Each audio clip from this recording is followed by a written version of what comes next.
Vá Bem no Enem. E aí, galera, estamos de volta. Programa Vá Bem no Enem, parceria da Cidade Verde com o Sistema SEV de Ensino, beleza? Dicas para você. Olha quanta coisa hoje já, né? Linguagens e Humanas aí. Primeiro dia de prova tá chegando, dia 3 de novembro. Tá? Preste atenção, fique esperto. Já já vão sair os cartões, já já você vai saber o endereço. Ó, lembrar que tudo que você fez pelo Enem, pessoal, foi pelo site, não é isso? O Enem já está disponibilizando para você que usa aí o sistema Android, para você que usa o sistema iOS, um aplicativo que você pode baixar, você acompanhar direitinho e receber todas as informações. Já está disponível, hein? Gratuitamente você pode baixar. Por quê? É através dele que você vai receber as informações, para você poder consultar o seu local de prova, observar mais uma vez os horários. Lembrem-se, os portões fecharão às 13. Muito cuidado, tá bom? Porque ano passado, pessoal, nós estávamos sob o horário de verão. Não estávamos no horário, mas estávamos sob influência dele, beleza? Então, ano passado, a prova para nós ocorreu às 12 horas. Esse ano nós não teremos isso. A prova vai ser nacionalmente, horário de Brasília, às 13 horas. É bom que você ganhe um tempinho aí para dar uma almoçada e até um pouquinho de relaxamento ali antes da prova. Não se esqueça, vale sempre lembrar. Assim que você souber o seu local de prova, visite o seu local de prova, tá bom? Não vá deixar para a última hora, é bom você saber, ver como é que vai estar trânsito, papá, tá bom? Muito cuidado, que nós não podemos ter nenhum atropelo, você não pode chegar lá já cansado ou psicologicamente aí já com problemas, que você vai ser bastante exigido já no primeiro dia, nas 5 horas e 30 minutos de prova que você vai fazer. Bom, agora a gente vai falar um pouco mais de humanas, dessa vez aí com geografia. Eu queria ouvir aqui nosso amigo professor Marcelo Lima, que vai falar primeiro. Professor, estão perguntando muito, o que mais cai em geografia? E a segunda pergunta, né? Além do que mais cai em geografia, como é que está a distribuição dos assuntos de geografia na prova do Enem? Mudou muito nos últimos anos? E vale a mesma pergunta para a história. A prova está mais interpretativa ou está mais conteudista? Professor Marcelo Lima, geografia, professor do Sistema SEV. Ok, Alex. Excelentes perguntas sobre as nossas ciências humanas, em especial a geografia. No caso da geografia, nós vamos encontrar nela 3 competências da área de ciências humanas. A 2, a 4 e a competência de área 6. A competência de área 2, ela vai tratar a questão da sociedade, envolvendo desde a questão da cartografia como elemento social. Olha só, uma grande novidade do Enem, quando ele implementou essas habilidades. O uso da cartografia na questão social, na ocupação dos espaços, na urbanização. O uso da cartografia também nas comunidades e povos tradicionais. O uso da cartografia na questão ambiental, queimadas, que se fala muito agora. Além dessa questão cartográfica, na competência de área 2, nós temos a relação da sociedade. Aí envolve a geopolítica, entender a ação dos estados nacionais, ou seja, os conflitos, os organismos internacionais, ou seja, a sociedade como um todo, tanto no Brasil quanto no mundo. Nessa competência, é bom lembrar a importância do entendimento dos organismos internacionais, ONU, OMC, o FMI, os blocos econômicos e os acordos econômicos, como os BRICS, que não chegam a ser um bloco, mas é um acordo econômico entre países emergentes. Ainda na competência de área 2, nós vamos ter essa questão da relação dos movimentos sociais, tanto no campo quanto na cidade. Passando para a competência de área 4, aí essa se dedica às tecnologias. Tecnologia e campo, aí vem a modernização do campo. Tecnologia e cidade, os efeitos das tecnologias na modernização urbana, passando pelas redes sociais, uso dos aplicativos, cybercidades, cidades inteligentes. Também envolvendo a tecnologia e trabalho. Os efeitos da tecnologia no trabalho, turma. Não esquecer que as tecnologias geram emprego, desemprego, novas funções, novas relações de trabalho. As tecnologias e a ocupação do espaço geográfico.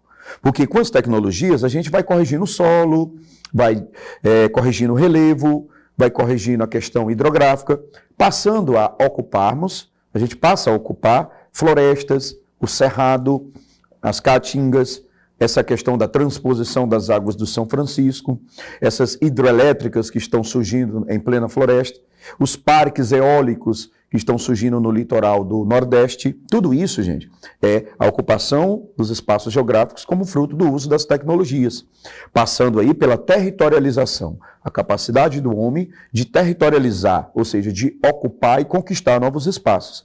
Também o uso da tecnologia na vida social.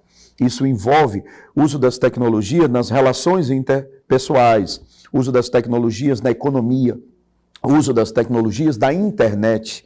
Aí já tivemos questões sobre o uso da internet, especificamente na prova de geografia. E você tem, por último, a competência de área 6. Aí você sai mais das tecnologias e vai falar da relação do homem com a natureza. E dessa relação, ele trabalha os elementos físicos, o relevo, a hidrografia, o clima que muito foi cobrado. Além desses elementos físicos, a ocupação dos meios físicos, e ele vai fechando ali, já no final da competência de área 6, a questão ambiental. Os problemas ambientais, os acordos ambientais, as conferências ambientais. Com isso você tem a prova de geografia como um todo, como ela é vista no Enem. Agora, a questão da distribuição das questões, dos seus conteúdos. O Enem, uma novidade de 2 anos para cá, é a cobrança de parte física. Chegamos a ter 7 questões. Normalmente, isso varia muito, mas normalmente na prova de ciências humanas você tem de 16 a 18 questões diretamente ligadas à geografia. E nessas, nos últimos anos, 6 ou até 7 questões. Ano passado nós tivemos uma coisa atípica. Dessas 7, nós tivemos 3 questões envolvendo climatologia. Enfim, esses elementos físicos, é bom alertar, eles estão sendo bem cobrados. Mas como também os elementos humanos, a questão das migrações, que a gente vai discutir já já, a questão da urbanização, aí vem as atividades econômicas. Como sempre, a agropecuária, a modernização do campo, como também o uso das fontes energéticas, sempre atrelando as tecnologias. Economia, sociedade, elementos físicos são muito cobradas, Alex, nessa prova de ciências humanas, em especial na geografia.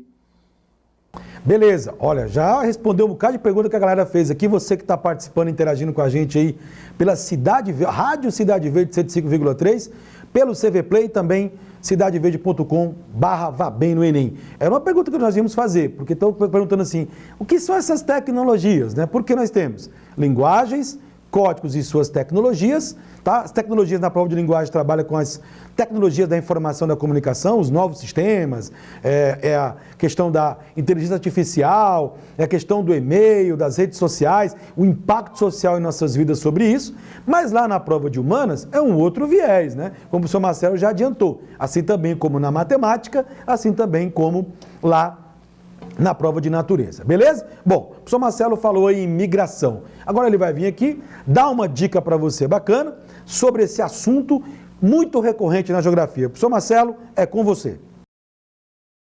Bom, turma, em se tratando da nossa prova de ciências humanas, eu reservei aqui a vocês um tema social, que sempre é cobrado. Ele está ali na competência de área 2, como eu tinha dito anteriormente, que trata da questão social. E lá na competência de área 2, na habilidade 8, ele vai falar sobre a ação dos Estados nacionais referente ao enfrentamento dos problemas de ordem econômica. Olha aqui ela aqui, ó, habilidade 8. Eu frisei aqui de vermelho para nós atentarmos a ação dos Estados nacionais, ou seja, dos governos. Quando ele fala Estados-nações, ele está falando dos governos, dos Estados nacionais, referente à dinâmica dos fluxos populacionais, ou seja, as migrações. O professor, ele praticamente dedica uma habilidade ao tema migração, mas não nos esqueçamos que também ele fala no final aqui dos problemas de ordem econômica e social. Então eu tenho 2 temáticas na mesma habilidade. Uma falando diretamente de migração e o que os governos fazem, políticas públicas sobre a questão da migração, e a questão dos problemas econômicos e sociais, ou seja, neles nós temos aí os problemas recorrentes das sociedades, como fome, desnutrição, analfabetismo, ok? Mas o que nos traz aqui é a questão das migrações, e a gente tem que estar ligado nisso. Migrações é uma temática constante na prova do Exame Nacional. Bom, turma, falando especificamente sobre migração, nós temos os motivos que geram esses movimentos populacionais. Eu queria deixar bem claro a vocês. Eu queria pedir licença para já passar para esse slide aqui. Olha, porque na realidade nós estamos tratando de movimentos populacionais. Pessoas que se deslocam, turma. Pessoas que se deslocam em um determinado lugar para outro. Quando eu me refiro lugar, na geografia, lugar dá a ideia de pertencimento. Não é qualquer lugar. Eu estou numa sala, vou para outro. Na geografia, lembra daqueles conceitos? O conceito de lugar vem de espaço, da onde você sai, para onde você volta. Onde você tem um certo pertencimento a ele, a sua identificação com ele. Esse é o conceito de lugar na geografia. E quando pessoas se deslocam de um lugar para outro, elas promovem os movimentos populacionais. Esses movimentos populacionais, gente, eles se dividem em dois tipos. No caso, o refúgio, os refugiados e a migração. É aí onde você tem que lembrar que migrante é diferente de refugiado. Eu vou começar pelos refugiados. O nome de estudo. Refugiado é aquele que busca refúgio. Refúgio é uma ajuda humanitária. No caso, ele vai pedir uma ajuda humanitária porque ele está com algum temor à sua vida ameaçada por algum problema. E os refugiados nós temos por questões de conflitos, perseguições, por questões ambientais. Às vezes você tem um terremoto, como ocorrera no Haiti. Quando ocorreu aquele terremoto, as vidas estavam ameaçadas, a sobrevivência devido ao terremoto, o caos, catástrofes, epidemias, tornados, furacões, acidentes naturais, acidentes ambientais, porque aí envolve o homem. Esses fenômenos naturais e ambientais, seguido também alguns de guerras, conflitos, perseguições, isso ameaça as vidas. Consequentemente, essas pessoas, elas mudam de lugar. Elas promovem o quê? Elas buscam uma ajuda humanitária. E no caso, eles vão buscar uma proteção. E essa proteção, normalmente, ela é internacional. Porque no seu próprio país a coisa está ameaçada. E aí é um movimento involuntário. Porque, na realidade, não passava nos seus planos buscar uma ajuda humanitária. Foi uma situação atípica, extrema. Consequentemente, chegando nesse lugar, ela vai ser acolhida.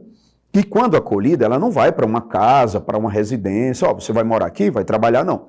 Ela não vai poder desenvolver atividades econômicas remuneradas. Os seus filhos, por exemplo, estudarem regularmente, não. Elas são acolhidas, mantidas num campo de refugiado, como você observa na imagem. E nesse campo de refugiado, eles podem desenvolver algumas atividades, como atividades ali para passar o tempo, as crianças receberem uma orientação educacional, o cumprimento também, o direito à expressão religiosa, mas eles terão que ficar naquele campo, enquanto a sua vida está ameaçada na sua origem. Terminada essa ameaça, o conflito, elas são locomovidas, retornam para o seu país de origem. Ou seja, essa é a realidade de um refugiado. O migrante, não. O migrante é aquele que vai buscar uma moradia. Normalmente, o migrante vai buscar por questões voluntárias dele.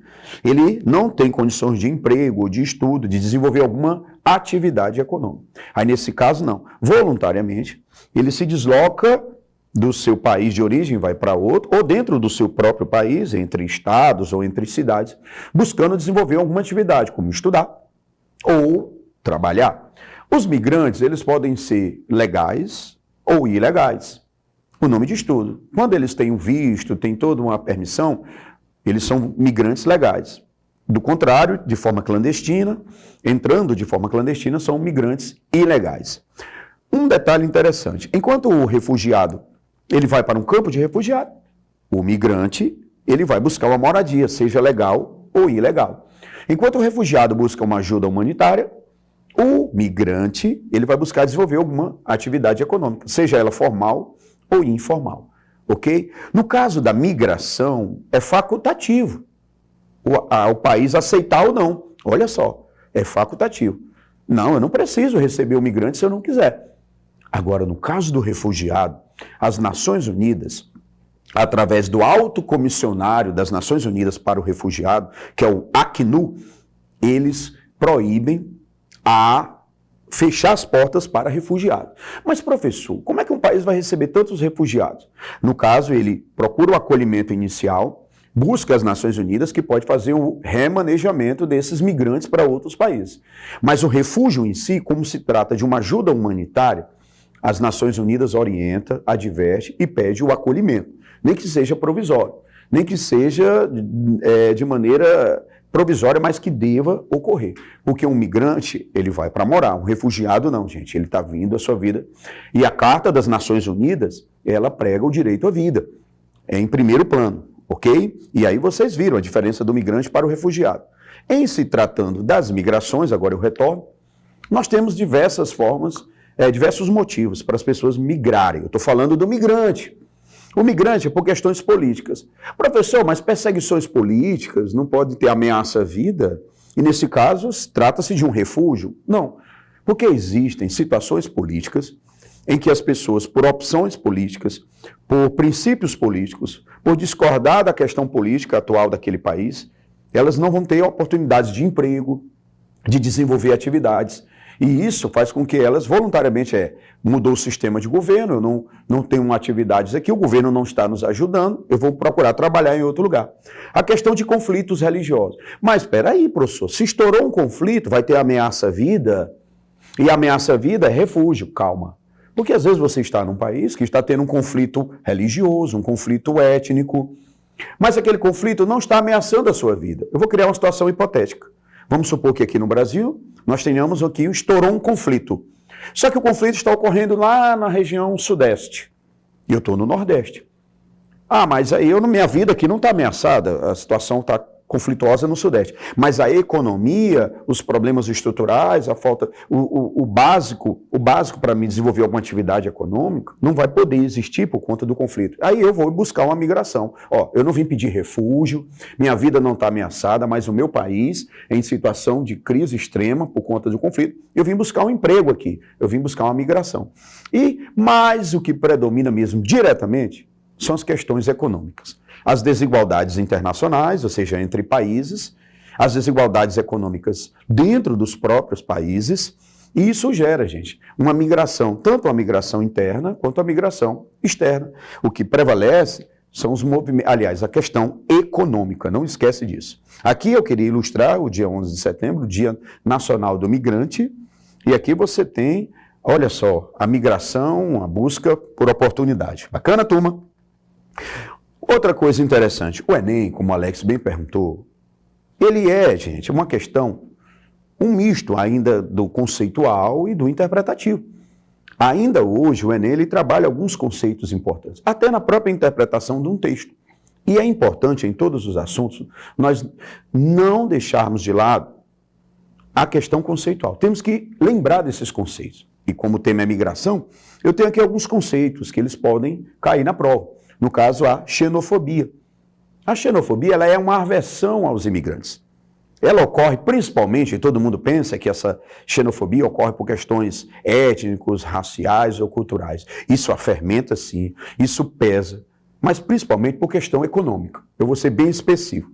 O europeu, com essa crise que vem sofrendo a Europa, que ainda não se restabeleceu, desde a crise da zona do euro, ali em 2008, com a crise imobiliária americana, o europeu está vendo o endividamento público, o neoliberalismo mais forte, o europeu está vendo a fuga de investimentos para a Ásia, o europeu está vendo a robotização excessiva, o europeu está vendo essa economia compartilhada, o europeu está vendo a falta de investimentos em áreas sociais, o europeu vem sofrendo crises dos seus países, né, na Europa.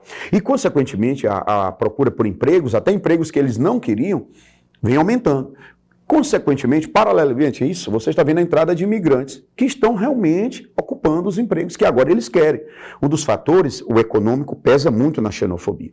Porque enquanto a economia vai boa, existe até o voluntarialismo mais forte, mas diante das crises econômicas, isso vai alimentar principalmente a xenofobia. Claro, questão étnica, racial, cultural, religiosa, também pesa na xenofobia. A fuga de cérebro é um termo interessante, tu.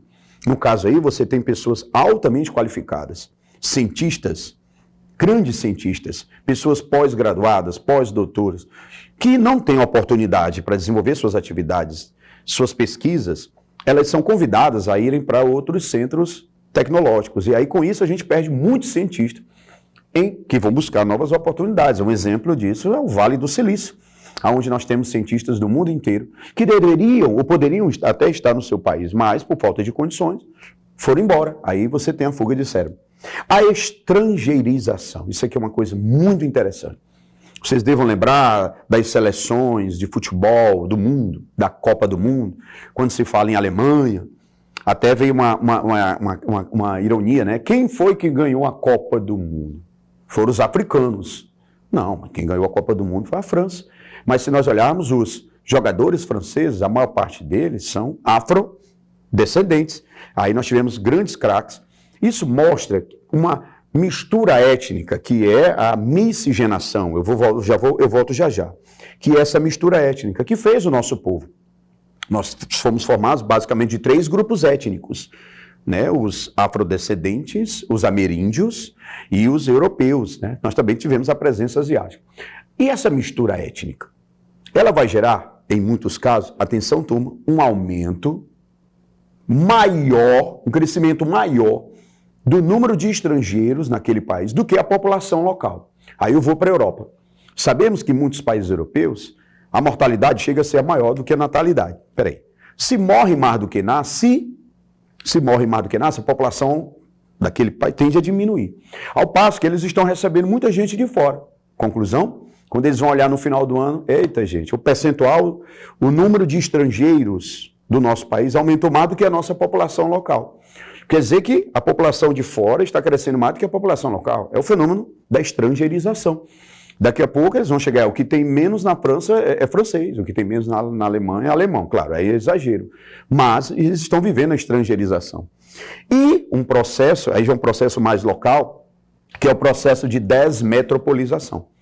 Nós sabemos que grandes metrópoles como São Paulo continuam crescendo. Ah, São Paulo vai diminuir, o Rio de Janeiro... Não. A desmetropolização, ela ocorre da seguinte forma. Primeiro, o crescimento das grandes metrópoles é hoje menor do que o crescimento das cidades médias. Hoje nós temos cidades médias de 100 a 500 mil habitantes que estão crescendo mais do que as grandes metrópoles. E hoje nós estamos observando uma fuga de investimento para essas cidades menores. É o processo da desmetropolização. Consequentemente, para a migração, você observa migrantes, pessoas que estão saindo das grandes metrópoles e buscando cidades médias. Tudo isso, gente, são conceitos atrelados à migração, que conceitos super importantes. Aí eu trago aqui uma questão. Observa aqui a ilustração dela. Um pêndulo. Ah, já entregou a questão, mas vamos lá. O deslocamento diário de pessoas entre municípios. Espera aí, diário? Como um pêndulo, gente, ele vai e volta. Esse movimento, vamos logo dar a resposta dele, é a migração pendular. A migração pendular, ela ocorre primeiro numa grande cidade, vou citar, por exemplo, São Paulo, em que as pessoas moram nas áreas mais afastadas, na própria cidade de São Paulo. Ou em cidades próximas da cidade de São Paulo. Então, a migração pendular pode ocorrer entre municípios, ou ela pode ocorrer dentro de um grande município. Para se caracterizar como migração pendular, primeiro, ela é uma migração diária. Segundo, ela é uma migração em grandes distâncias dentro da cidade ou entre cidade, onde a pessoa mora e o seu trabalho ou a sua atividade econômica é muito distante. Isso compromete o seu deslocamento. Motivos? A periferização, a marginalização, deslocando pessoas para lugares mais distantes. Outro motivo? A centralização econômica em uma área da cidade.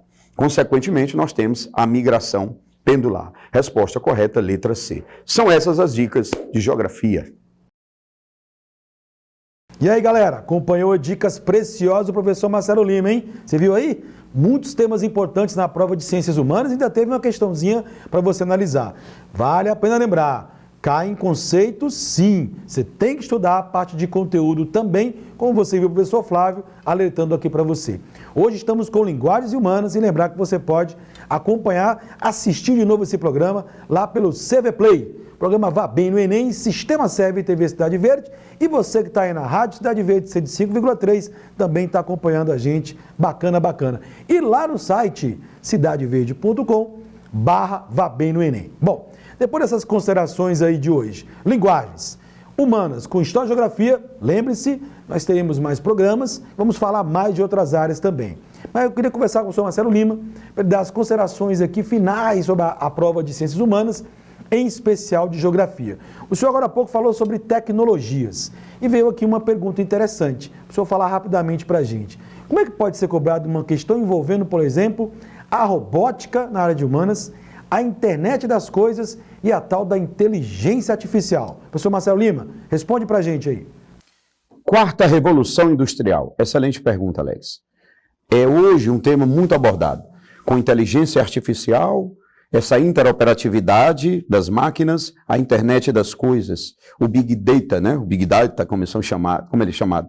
Na realidade, o uso dessas tecnologias, Alex, isso envolve as atividades econômicas, a produção, as relações interpessoais. É bom vocês estarem ligados no uso dessas tecnologias. Só um lembrete, Alex. Quando eu faço uma pesquisa, eu desenvolvo ciência. Quando eu aplico ela, eu faço tecnologia. Quando eu crio ideias, eu faço inovação. É por isso que nós temos a ciência, tecnologia e inovação. Tecnologia muito presente em ciências humanas. Beleza, pessoal? Então vamos ficar atentos. Por isso que o nome da disciplina é Ciências Humanas e suas tecnologias, beleza? Olha, lembrar que esse programa está à disposição de vocês aí, tá bom, pessoal? Próximo domingo vai ter mais. Cidade Verde, Sistema SEV, vá bem no Enem, com dicas importantes para você. Durante a semana você pode participar, né, interagindo aí pelas redes sociais, o CV Play, a Rádio Cidade Verde, 105,3, tá? E também o cidadeverde.com, vá bem no Enem. E lá no site, olha, tem muita informação importante para você, tem dicas que nós estamos deixando para você, tem aulas para você acompanhar e ó, tem as dicas na programação da TV Cidade Verde, toda hora passando aí, vá bem no Enem, acompanhe com a gente, porque nós vamos voltar, hein? Os próximos domingos serão muito importantes, preparando você para o Enem. Fique com a gente, vá bem no Enem, Sistema SEV, Cidade Verde, até o próximo domingo. Vá bem no Enem. Oferecimento Sistema SEV de Ensino.